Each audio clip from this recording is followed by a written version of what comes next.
You're unhappy with your life because you're resistant to changing. God designed for everything to grow and to evolve. You can even recognize this in nature itself. Everything is supposed to grow, and not just on a physical sense, but on a mental and emotional and spiritual sense as well. There are several stories and instances of growth and development in all cases that are in the Bible.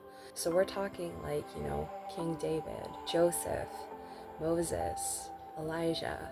There's so many characters that have gone through the process of growth through the guidance of God in order to accomplish it. That is why we are constantly faced with trials and challenging times, because it is through them that we level up and we achieve maturity. No different than when you're playing video games. You are trying to level up to increase yourself, to increase your power, to fight against the enemies or to fight against the boss. In the same sense, you are doing that in your life. If you are spending all this time refusing to grow and refusing to level up, you are not going to reach your goals or where you want to be, because you can't get out of that level.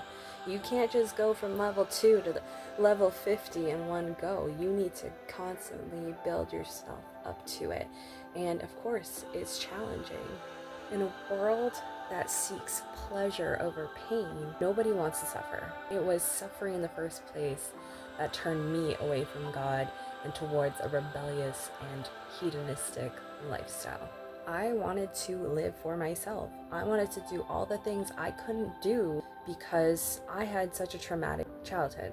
I missed out on so many opportunities that other people had, and I just wanted to get those back because I felt like, why did I have to go through that? No one else was going through it, so why can't I just hang on to the childhood that I wish I had? But let me tell you something. Living a life where I thought, oh, I'm just gonna do whatever I want, and trust me, I did whatever I wanted. It was so unsatisfying, and I was depressed. I didn't think I needed God. I didn't think I needed anybody to tell me what to do and how to live my life. I thought I was fine as I was, but I was never happy. I was straight up miserable, and I hated myself. And I did a lot of things to harm myself, physically, mentally, and emotionally, and spiritually too, right? I knew something had to change, for sure. I lived my life under the impression that doing whatever I wanted was actually going to satisfy me, but really it didn't.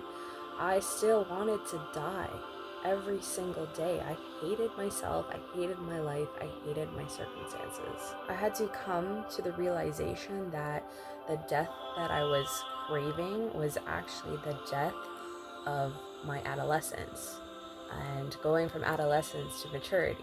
But I was so stuck in a fear-based mindset, I did not know how to make that jump, because a lot of the people around me didn't know either, because they were stuck in adolescence, and some of them still are. And I had to make that leap alone.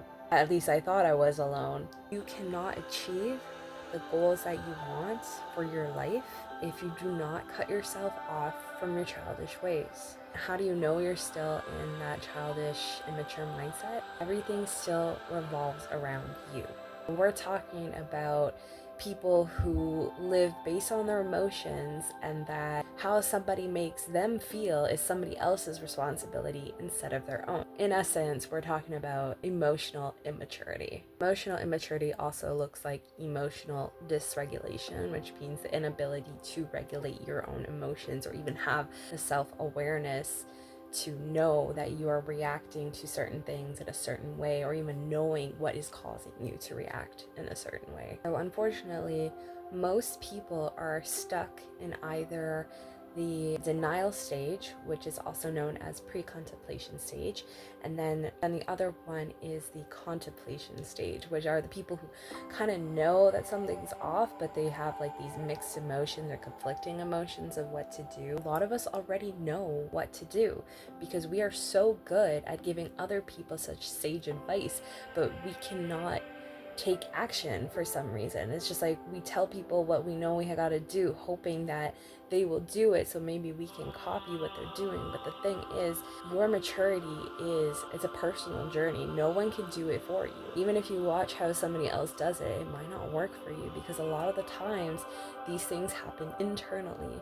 Something needs to be shed in order for the new to emerge. Newness is that maturity that you're seeking for, that you are refusing to make that change that you know you need to make. It's painful because it's new. We get afraid when we enter zones that we've never been before. But the thing is, you don't have to do this walk alone. God is always with you.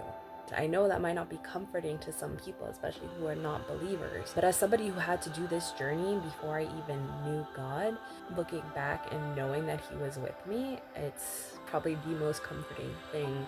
You just have to press into the discomfort. You just have to go somewhere you've never been before, which you have done in your life. Of course, it's going to bring anxiety. You will eventually see victory because it'll become familiar to you, and you'll learn how to adapt, because that is how you were designed. God has already equipped you with everything you need to get through to the other side. God is always with you, and He will also put the right people on your path that are willing to help you.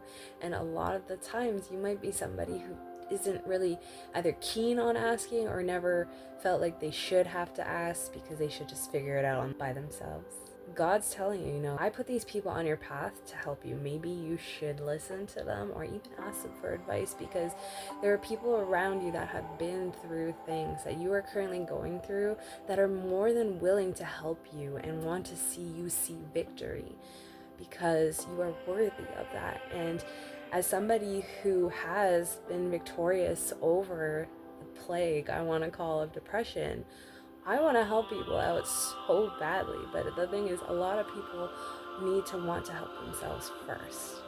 Be strong and courageous, friends. You got this.